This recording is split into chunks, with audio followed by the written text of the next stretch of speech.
Hi everyone and welcome to the latest instalment of Rider Pilates. We're focusing on your balance today, which I think whatever type of riding you are doing, this is a really fundamental aspect that we could always be working on, whether it's due to age, whether it's due to injuries, whether it's just you don't have particularly good balance. The more you work on it, the better you'll be able to stay in balance with your horse, whatever happens. So let's get going. I suggest that you are already a little bit warmed up before you start. I'm just going to have to take a little bit of care. The grass is very wet, it's very dewy here today, so I'm going to be a little bit careful, but hopefully at home you're on a nice, firm, stable surface and you'll be absolutely fine. So let's first of all think about your posture, making sure you're nice and up tall, lifting up through the top of your head with that elastic spine feeling.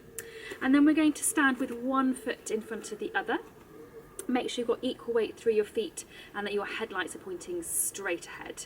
Then bring your hands up in front and we're going to do your bow and arrow. So you're taking one hand and into that turn, face front, and the same thing the other way. So hand back into that turn. And as you go into that turn, your headlights stay to the front. So you're really making sure that you turn through your spine. Try to keep equal weight through your feet. Try not to wobble. Then we'll swap and put the other foot in front. So again, hands up, check equal weight in your feet, headlights forwards before you take the hand back and into the turn. And again, just really making sure you're nicely mobile both ways, but also start to tune into your balance. A lot of us find that in one lunge position, we're pretty good with our balance, but in the other one, not so good. Okay, bring your arms back down, feet back underneath you. We're going to do some hip openers. So hands onto your headlights, bring one leg up, out to the side and down, the other leg up, out and down. So try to keep your upper body fairly still. This isn't just a balance exercise, this is a really good one for getting your hips literally open, get them on the move before you ride. It's a good exercise to do, but it does really challenge your balance as well. Let's go the other way, so take your leg out, forwards and down. Still try to keep your upper body as still as possible, so you're really moving through your legs, not through your body. One more each way.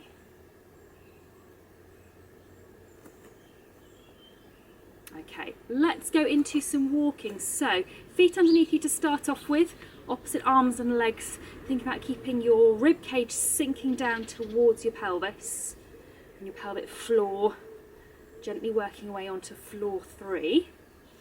And then we're going to turn it into your lunge walking. So one foot in front of the other and you're still opposite arm and leg. But now start to make sure that your weight is going forwards and backwards. I'm going to go sideways so you can see this better. So weight is going forwards and backwards, not just up and down. So let me get that back in my rhythm there. So forwards and backwards. But also just watch your rib position. Make sure you're not swinging forwards and upwards. So keep your ribs sinking downwards.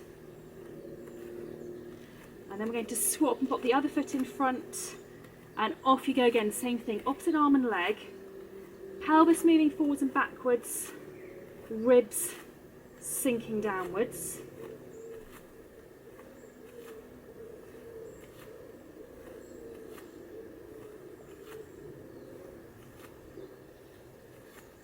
Okay, then bring your arms back down by your side and we're going to go into some lunge dips. So again, like I said at the beginning, I'm going to be a little bit careful because of the wet grass here. I'd like you to pop your arms across your chest. So you go forwards into a lunge with a dip. Once you get into your dip, turn your shoulders side to side, come up, swap and go the other way. So into that dip, turn, turn, come up. So you keep swapping. Headlights stay to the front. And really try to control. So like I said when we did the bow and arrow earlier on, a lot of us find that we have better balance when one foot is in front of the other compared to the other, if that makes sense. So this is a really good little test.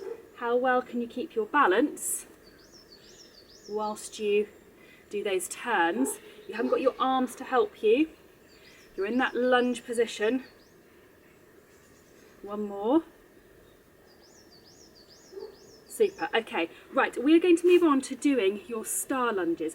The challenge with these is to do them on your toes if you possibly can. So I'm going to keep mine quite small because it is wet underfoot, but you can make yours as big as you want to do. I'm going to keep my hands onto my headlights because it's just a little bit easier for thinking about stability through the upper body, particularly because I'm on a little bit of a slippery surface. So you're going to go forwards onto that bent knee, come up, diagonal, bent knee, side, bent knee, diagonal back, bent knee, behind, bent knee, onto the other side. So back onto the bent knee, diagonal bent knee, side bent knee, diagonal forwards and forwards.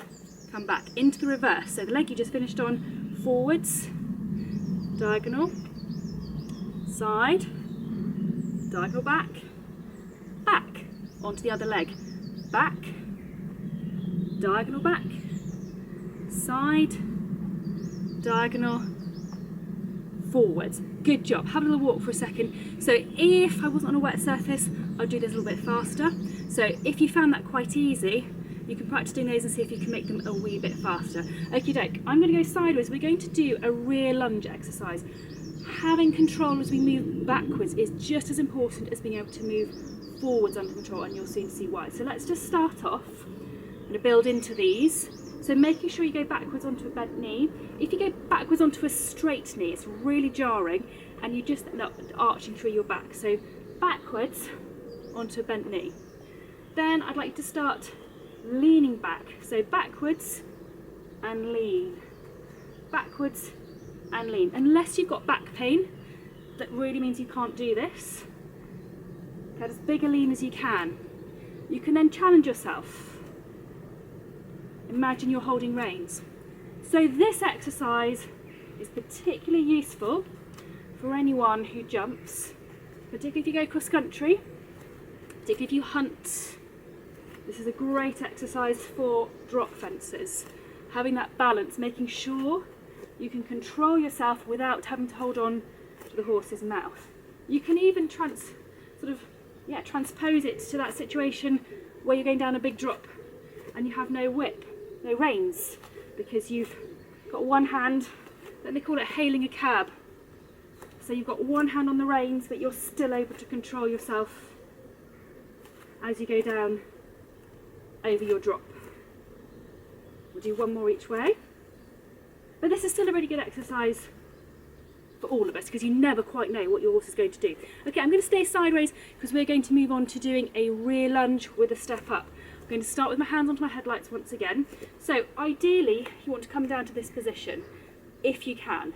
Then you're coming up. So back and up, back and up. But you can modify it to make it as small as you need to be able to complete the movement. If you're finding that easy, hands into your rein holding position once again. So making sure that when you're working on your balance, you're not interfering with your horse's mouth. Such a key aspect of riding. So you want to be able to be working hard, whether that's applying aids, riding effectively, keeping your balance, but without interfering with the horse's mouth.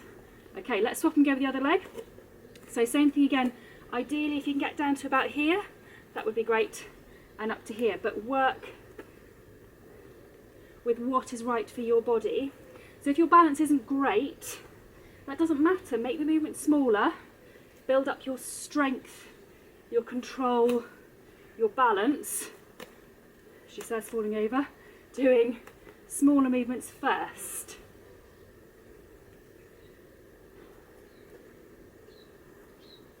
Last one. Super job. Okay, have a little walk. Loosen off through your legs. Relax your arms. Let your heart rate come down a little bit. Okay. We're now going to move on to your warrior. This is another one. Make the movement as big or as small as you feel is appropriate for you. Starting position on one leg, hands as if you've got your reins. Ideally coming to here and back. If that's too much, just make it a small movement. So again, vary this depending on how strong you feel and how good your balance is. And like with the previous exercise, If you find at the moment it's just your balance that's stopping you from going all the way, make that an exercise for you to work on until you can do that full movement nice and easily. And with your hands, you're looking to keep them level, equal, symmetric all the way through. Swap to the other leg.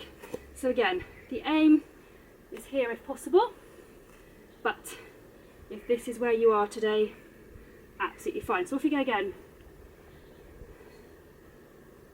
Looking for that smooth movement so that your hand position, again, you're thinking really of your hands as if you are holding onto reins, so that you're not interfering with the horse's mouth, no matter what is going on with your body.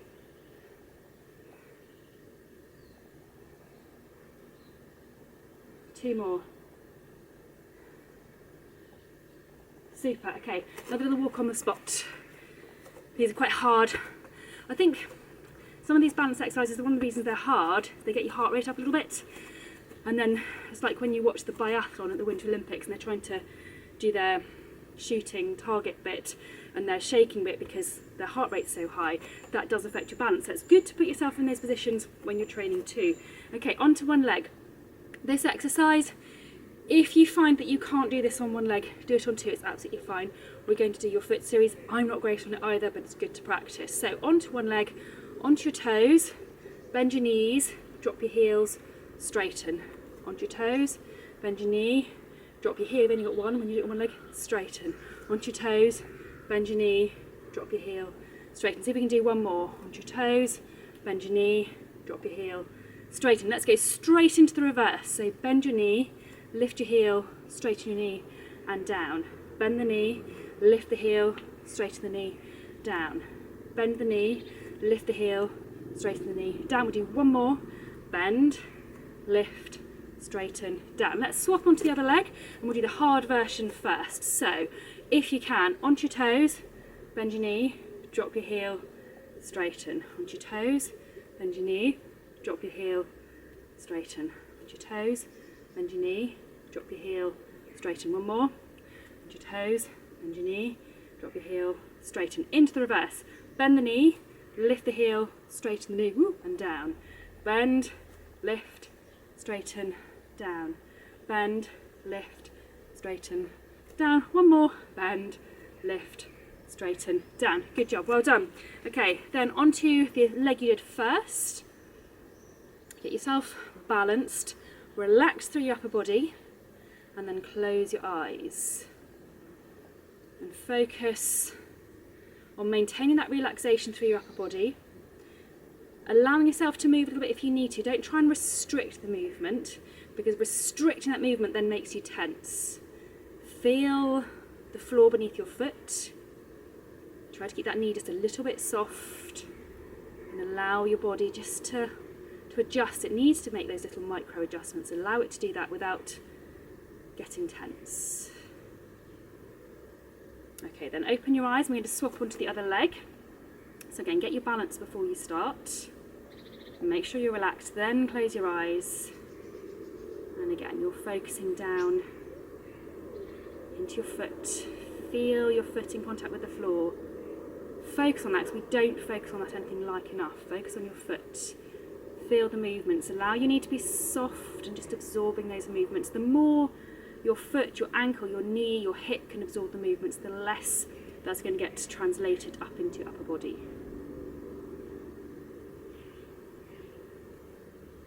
Okay, open your eyes, feet onto the floor. Then take your legs out into a wide position. Bring your arms out to the side. And we're going to go over to one side and then stretch those fingers and toes as far away from each other as possible. And then to the front. To that same side again, a big stretch to the front. And we'll do one more big stretch to the front. Then we'll go to the other side, so stretch, push those fingers and toes away. And over. Watch as you do this, although it's more of a stretching exercise. Watch you don't tip forwards. Lovely. Okay, bring your feet back underneath you, bring your hands together. Push them forwards and upwards. Come back down and forwards and upwards. Back down, we'll do one more. So big stretch forwards, upwards. And then bring your arms back down by your side. Check your weight is equal through your feet. Knees are soft and your upper body is relaxed after you've been working quite hard. And we're going to finish there. Well done. Remember, don't worry if you found some of those really hard and you needed to do the smaller version. That is absolutely fine. Keep working, and over time you should find you can do the bigger versions. Remember, all the work you do to improve your balance is only going to help you and your horse, so keep working at it. Thank you so much for joining me. Look after yourselves, and I'll see you again very soon.